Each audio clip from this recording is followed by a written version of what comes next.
हलषष्ठी व्रत की कथा। भाद्रपद कृष्ण पक्ष की षष्ठी तिथि को हलषष्ठी मनाया जाता है। यह पर्व श्री बलराम जी के जन्मोत्सव के रूप में मनाया जाता है। क्योंकि बलराम जी का प्रधान शस्त्र हल और मूसल है, अतः इस दिन को हलषष्ठी, हरछठ या ललई छठ के रूप में मनाया जाता है और श्री बलराम को हलधर के नाम से जाना जाता है। इस दिन गाय के दूध और दही का सेवन करना भी वर्जित है। इस दिन व्रत करने का भी विधान है। व्रत करने से जो संतानहीन है उन्हें श्रेष्ठ संतान की प्राप्ति होती है और जिनकी पहले से संतान है उनकी संतान की आयु, आरोग्य और ऐश्वर्य में वृद्धि होती है। हलषष्ठी व्रत के दिन श्री बलराम के साथ साथ भगवान शिव, पार्वती जी, श्री गणेश, कार्तिकेय जी, नंदी और सिंह आदि की पूजा का विशेष महत्व बताया गया है। आइए जानते हैं हलषष्ठी व्रत की तारीख, पूजा विधि और व्रत कथा। इस साल हलषष्ठी 5 सितंबर 2023 को है। साल में 3 बार छठ का पर्व मनाया जाता है। ललई छठ, चैती छठ और कार्तिक माह में आने वाली बड़ी छठ, जिसे डाला छठ कहते हैं। हिंदू धर्म में संतान की तरक्की, सुख शांति के लिए छठ का पर्व खास माना गया है।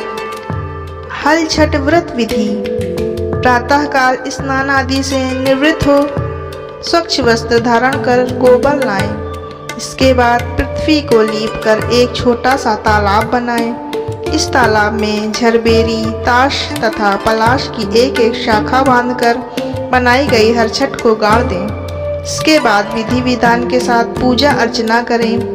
पूजा के लिए सतनाजा यानी 7 तरह के अनाज, जिसमें गेहूं, जौ, अरहर, मक्का, मूंग और धान चढ़ाएं। इसके बाद हरी कजरिया, धूल के साथ भुने हुए चने और जौ की बालियां चढ़ाएं। अब कोई आभूषण और हल्दी से रंगा हुआ कपड़ा चढ़ाएं। उसके बाद भैंस के दूध से बने मक्खन से हवन करें। फिर कथा सुने। हलषष्ठी व्रत कथा। मथुरा के राजा कंस अपनी बहन देवकी को विवाह उपरांत विदा करने जा रहे थे तो आकाशवाणी के वचन सुन कि देवकी का 8वां गर्भ तेरी मृत्यु का कारण बनेगा, जानकर बहन बहनोई को कारागार में डाल दिया और वसुदेव देवकी के 6 पुत्रों को एक एक कर कंस ने मार डाला। जब 7वें बच्चे के जन्म का समय नजदीक आया तो देवर्षि नारद जी वसुदेव देवकी से मिलने पहुँचे और उनके दुख का कारण जानकर देवकी को हलषष्ठी देवी के व्रत रखने की सलाह दी। देवकी ने नारद जी से हलषष्ठी व्रत की महिमा व कथा पूछी तो नारद ने पुरातन कथा कहना प्रारंभ किया। चंद्रव्रत नाम का एक राजा हुआ जिनको एक ही पुत्र था। राजा ने राहगीरों के लिए एक तालाब खुदवाया, किंतु उसमें जल न रहा, सूख गया। राहगीर उस रास्ते से गुजरते और सूखे तालाब को देखकर राजा की निंदा करते। इस खबर को सुनकर राजा दुखित हुआ। उसी रोज रात राजा को स्वप्न में वरुण देव ने दर्शन देकर कहा कि यदि तुम अपने पुत्र की बलि तालाब में दोगे तो जल भर जाएगा। सुबह राजा ने स्वप्न वाली बात दरबार में सुनाई और कहा कि मेरा धन व धर्म भले ही व्यर्थ हो जाए, पर मैं अपने पुत्र की बलि नहीं दूंगा। यह बात जब राजकुमार को पता चली तो वह सोचने लगा कि यदि मेरी बलि से तालाब में पानी आ जाए तो लोगों का भला होगा। यह सोचकर राजकुमार ने अपनी बलि दे दी। अब वह तालाब पानी से लबालब भर गया। जल के जीव जंतुओं से तालाब परिपूर्ण हो गया। इकलौते पुत्र के बलि हो जाने से राजा दुखी होकर वन को चला गया।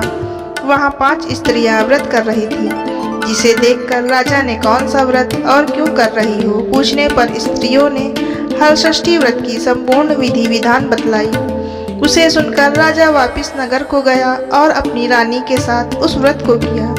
व्रत के प्रभाव से राजपुत्र तालाब से जीवित बाहर निकल आया। राजा परिवार सहित हलषष्ठी माता के जयकार कर सुखपूर्वक निवास करने लगा।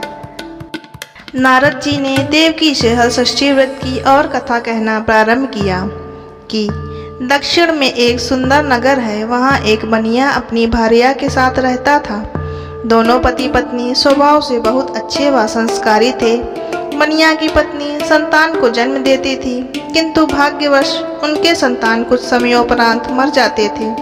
इस प्रकार एक एक करके बनिया की पत्नी के 6 संतान मृत्यु को प्राप्त हो गए। इस कारण दोनों पति पत्नी बहुत दुखी होकर मरने के उद्देश्य से वन की ओर चले गए। वहां जंगल में एक साधु से उनकी भेंट हुई तो उन्होंने साधु से अपनी व्यथा कह सुनाई। साधु ने ध्यान लगाकर देखा कि बनिया की संतान कहाँ है। साधु ध्यान में यम, कुबेर, वरुण, इंद्र आदि लोकों में ढूंढे, किंतु जब वहां बनिया के बच्चे नहीं दिखे तो साधु ब्रह्मलोक को गए। वहां साधु ने बनिया के सारे संतान को देखकर उन्हें अपने माता पिता के पास लौटने का आग्रह किया। बच्चों ने वापस लौटने से मना करते हुए कहा कि मुनिवर, इससे पूर्व हम कई बार जन्म ले चुके हैं। अब हम जन्म, मृत्यु और गर्भ के चक्कर से मुक्त हैं, अतः अब हम नहीं जाना चाहते। तब साधु ने बनिया को दीर्घजीवी संतान प्राप्ति का उनसे उपाय पूछा। उन आत्माओं ने कहा कि यदि बनिया और उनकी पत्नी माता हलषष्ठी का व्रत रख पूजन कथा श्रवण कर अपने पुत्र को व्रतोपरांत जल से भीगे कपड़े से पोता लगाए तो उनका वह बालक दीर्घजीवी होगा।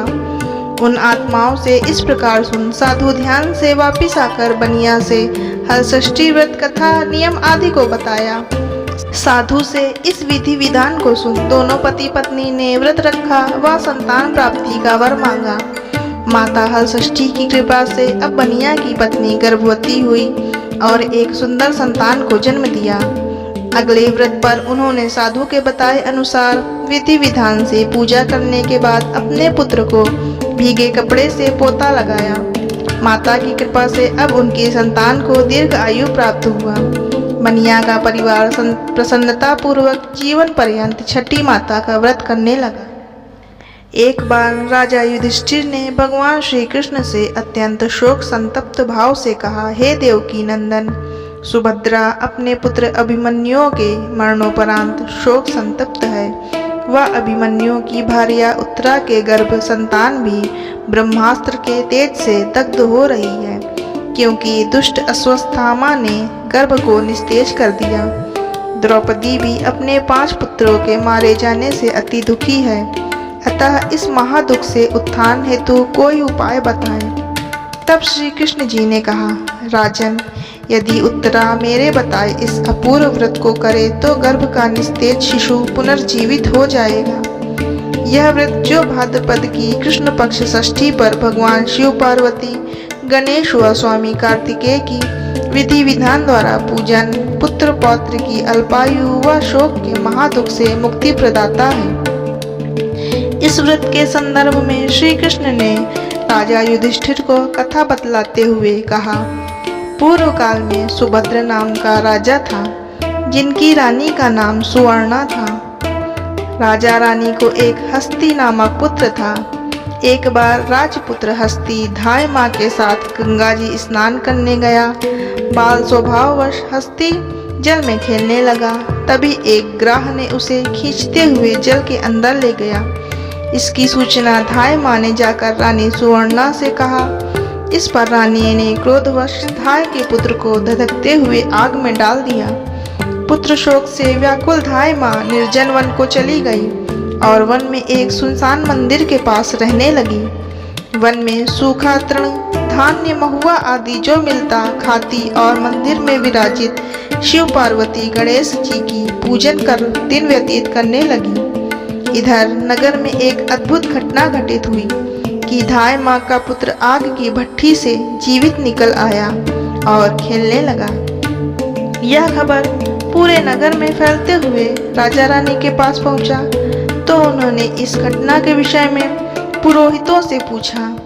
तभी सौभाग्य से वहां दुर्वासा ऋषि पहुंचे। राजा रानी ने ऋषि का पूजन कर धाय पुत्र के जीवित हो जाने का कारण पूछा तो दुर्वासा जी ने कहा कि राजन, आपके डर से धाय जंगल में एकांत होकर व्रत की। यह सब उसी व्रत का प्रभाव है। अब राजा रानी सभी नगरवासियों के साथ दुर्वासा जी की अगुवाई में उस जंगल में धाय के पास उस व्रत के विषय में अधिक जानकारी के लिए गए।